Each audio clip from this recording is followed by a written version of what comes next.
She was awarded the Pulitzer. I cannot say this.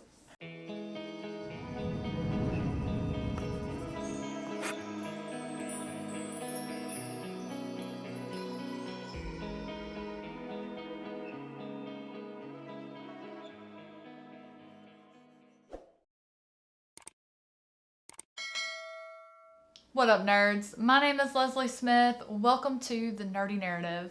This is a little channel I created in order to share with all of you about all of the things that I read in hopes of helping you find your next book.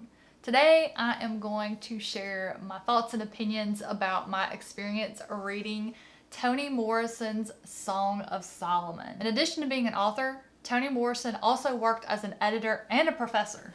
Okay, I am going to attempt to say the name of this award. It's very hard. I'm going to do the best that I can. In 1988, she won the Pulitzer Award.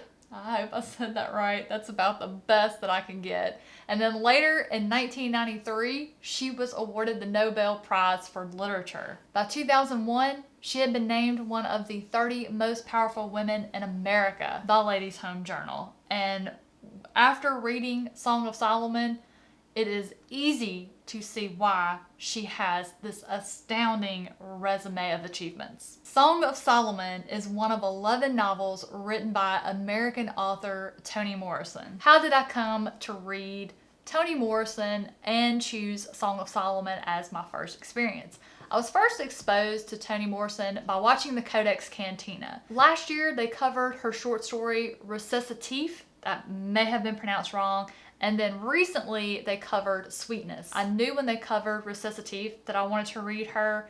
When they hit me with Sweetness, I was opening up another tab on my computer and researching all of her work. I read through a lot of descriptions, and it was between Song of Solomon and Beloved, and I went with Song of Solomon.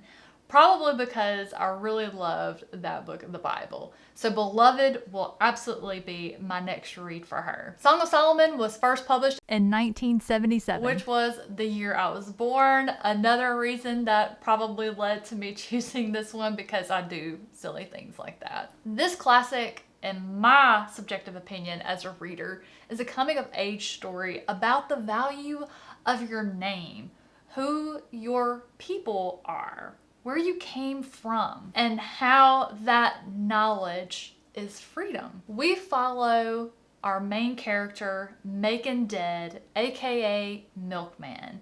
We are there when he is born, and the extreme circumstances that happened the same day that he was born. If I remember correctly, Milkman was the first black child to be born in Mercy Hospital. While he is in process of making his entrance into the world, another man is on top of the hospital threatening to jump. Milkman is born into a very well-to-do family. His father is an extremely successful businessman. He is obsessed with buying property, which he then rents out to other people in the community. Milkman, as a child, had everything, which still wasn't all that common in those times for African American families. Even though they lived in the North where that was accepted, Milkman still received some terrible treatment as a child from his peers because he was wearing velvet suits and they're wearing just normal clothes. He got bullied by other children. He was never picked to be on any teams. We just come to find out he was never included with other children. He never really got to play with them, to be a carefree child, all because his father worked really hard to be successful. They had the big house, the nice clothes, they had a car, all of those things that made him different. And children are always going to pick on different. We're there when Milkman in his little Rust Belt city, when he finds out where his nickname actually comes from. Now, that is something I'm not going to reveal to you. It is something you definitely want to read that origin story for yourself, because it is unbelievable, outlandish, and kind of funny. Now, is it funny to Milkman? No. By the age he finally questions where his nickname came from, it's too late to change it. Everybody has been calling him Milkman since he was a toddler. That's not going to change, which is so unfortunate for him because he's embarrassed of where it comes from.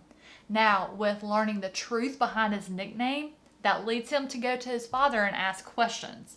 Now, his father did not know where that nickname originated from. He knew it had something to do with his wife. Well, his father just unleashes all this information on this young man that Milkman really didn't need to be burdened with. And it just really caused him to age up and just grow up and start maturing before he was ready. These events, along with a few others, really form a catalyst for Milkman wanting to know who he was. He just feels that everyone around him has a purpose and they know what they're about, and he just feels like he's floundering. And so he begins this journey of tracing back his roots, because he notices that people place so much value on when they met somebody or they heard about somebody. Who were their people? Where were their people from? What did their people do? And he never knew his relatives outside his mother, father, sisters, and his aunt, who his dad didn't even want him around because they had a falling out as kids. And so Milkman goes on this journey, traveling to these different places, tracking down people who he had heard their names from his father and aunt's stories.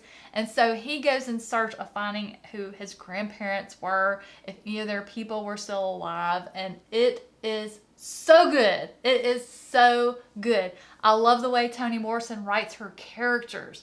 They're so raw. They're so full of raw emotion and authenticity. And it's just real. I love the debates, the conversations that the characters have with one another. It really felt like this was something that happened, that she sat there and just recorded with her pen and paper.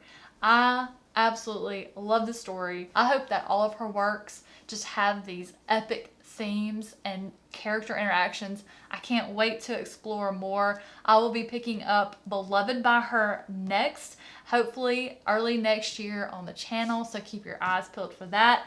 Guys, that is going to do it for me and my thoughts and opinions regarding Toni Morrison's Song of Solomon. Thank you so much for listening today. Have you read this book? Are you thinking it might be one you're interested in reading? I do recommend the audiobook. It was read by Toni Morrison herself. She's no Stephen Pacey or Luke Daniels, but what she is the author who is able to give the right amount of emotion and inflection to the characters as she's voicing them. I just absolutely loved my experience reading this book. Let me know in those comments down below if you have read anything by her.